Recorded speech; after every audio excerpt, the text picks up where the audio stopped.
Innovation, the practice of being stronger as our world grows older. We have to move along with the resources we're given to compete with the needs and wants of the humankind. Products that are made stock come out normal and basic. As scientists and engineers make products better or innovate them, it moves along with the world's speed and growing innovation. As an industrial country and world, we have to move along with technology. This is the actual blaster we'll be modifying. As you can see, we kind of marked it up for what the paint scheme might look like, but we might change that. It's called the Side Strike, and it has okay performance stock. Yeah. But we can make it like this, and perform better. Now, we won't do everything I have on this to it, but still do a lot. So the main part we'll be doing is taking out the air restrictor, and I'll explain once it's open what that does.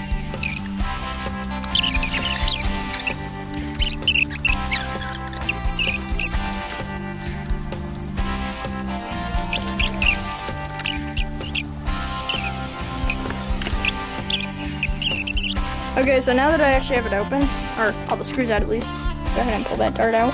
But you can take the slide off first, which is what actually primes it. Okay, so now that it's actually open, I can demonstrate how it works. We have the trigger right here, which moves this catch. We have the plunger rod and the plunger tube, which actually pushes the air in to project the dart out. The way this works is when you move the slide back, it moves this metal rod, which pulls back on the plunger rod and the plunger head, making so you can push air back.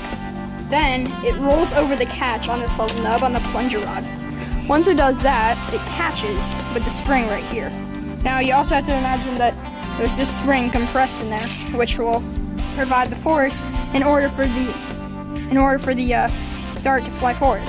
When I pull the trigger, it moves the catch down and compresses the spring. That's also what gives the springiness to the trigger so that it goes back to position.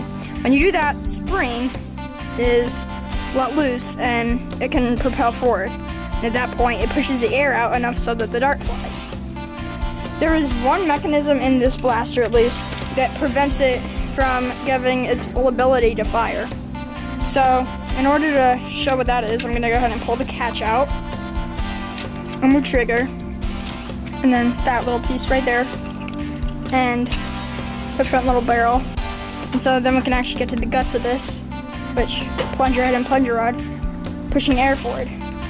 So in order to get to the air restrictor, which restricts air, as its name implies, they use this in the blasters because they know kids are going to fire it without darts, but we're no longer going to use it for that reason. We're going to use it to get sheer power. In order to remove the air restrictor, you have to come in here and pry these up. And take a minute. So once it's pried open, we can pull this out and you see the actual barrel, which holds the dart. And then we have the plunger and the air restrictor. And the air restrictor restricts air, like I've already said. It doesn't matter that that fell because we don't need the air restrictor anymore. And it's basically trash now. So we can put that to the side, and as you can see, the way it worked was it compressed the dart enough to open up a path for the air to come through. So now it holds the dart very nicely. The other thing we can do to improve accuracy is we need to clip this little peg out, which directs the dart. So we can use shorter length darts and different brand darts that, may not have the same inner barrel length.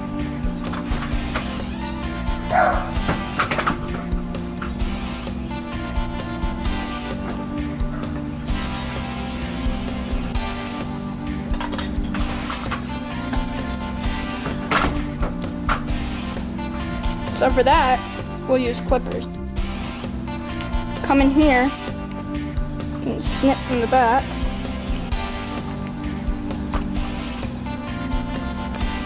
We might have to get a different pair of snips. We have a different pair of snips. We'll try. It's one peg. It's another one. And that's the final one. And so now peg came right out. It goes over the dart. So now we can fit pretty much any type of dart in here. And now we can just reassemble the barrel and the plunger. There, back together. So we removed the air restrictor and the peg.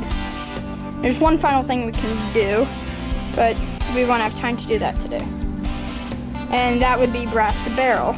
And brassing the barrel is that, and that improves the seal on the dart so that you can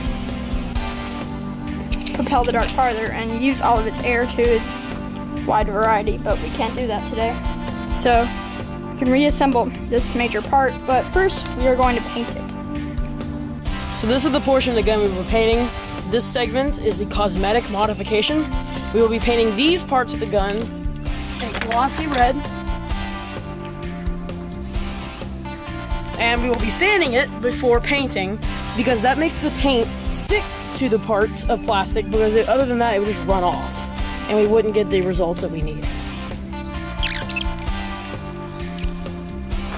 It's important to get a nice good sanding, and that will allow the paint to stick. I think Kate already went over that. And to shake the paint Oh yeah, so but it gets ready.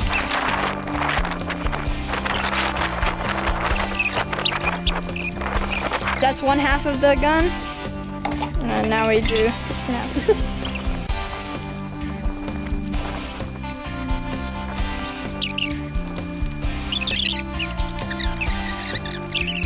So now that it has a nice gritty feel, we need to go rinse it so that we can get all the dust off so it doesn't interfere with the nice paint job. After finishing bathing it, we have to wash out all the nooks and crannies and dry them out, because any water affects the spray paint. Now, spray paint is toxic to the human body. It contains xylene and acetone, so a respirator is in order to filter out the chemicals and keep me safe from breathing it in. The way a respirator works is these little panels right here actually have carbon panels in them, which resist the acetone from coming into Kate's mouth and his lungs and killing him eventually. And it saves 5 years of your life. And so you can still breathe and everything. And it's not actually like a air canister, so it's not like it's in space or anything. It's just filtering out the acetone and everything, and you can actually replace these carbon panels every now and then because they do get worn out and they do get full of chemicals, and eventually you won't be able to breathe through the carbon fiber. So it's good for now. But he also has goggles on, so it doesn't get in his eyes because it does burn if you get it in your eyes. We have this right here for painting him. Everything's dried off, sanded. We're gonna go ahead and set this out, and he is going to shake the paint.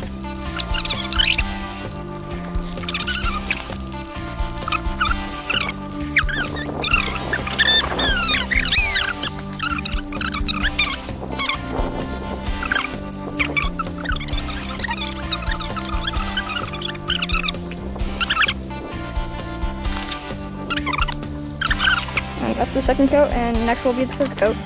Okay, this is the third and final coat. This is just to touch up anything and give it that nice, really glossy red. And then we'll just reassemble. So let's go.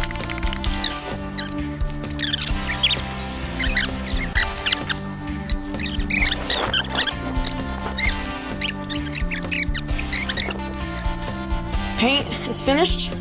Got a nice clean gloss right here. I'm really happy the way it turned out. There's a few errors with over painting a few times. Gave it a nice little granule here. Smooth paint job. It's really nice looking. It's got a good gloss. I think it's gonna go really well with the actual paint on the gun. And I'm gonna hand it over to Aiden, and he's gonna finish it out. As far as reassembly goes, it's very basic. It's just like putting the gun back, or the blaster back together. So we can go ahead, slide that in,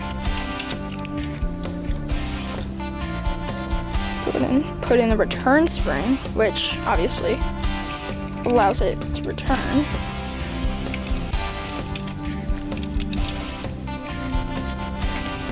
So now we have a return. You can go ahead and slide the catch in the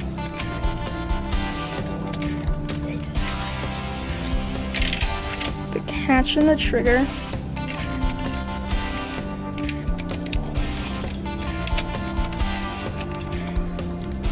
The parts that are staying out are the little peg and the air restrictor. I'll go ahead and put this little bottom panel back on.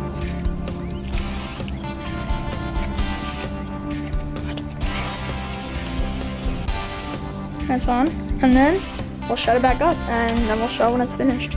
This is the final product, and we're gonna have Tate review the color scheme, so let's go. A few small modifications you can do, and it opens up a world of experiences to you. Modifying Nerf blasters can open up multiple things in an engineering career that you may never heard of. Now, you just go out to your local store, buy a Nerf blaster, and just start tinkering. You never know what you might be into.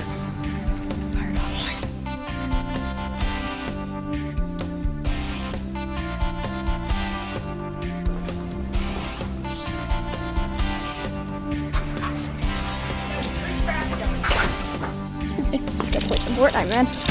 Leave us out here? Yeah. Okay. It's not good to have paint drying in your house. Okay. Because, you know, that's kind of like intoxicating.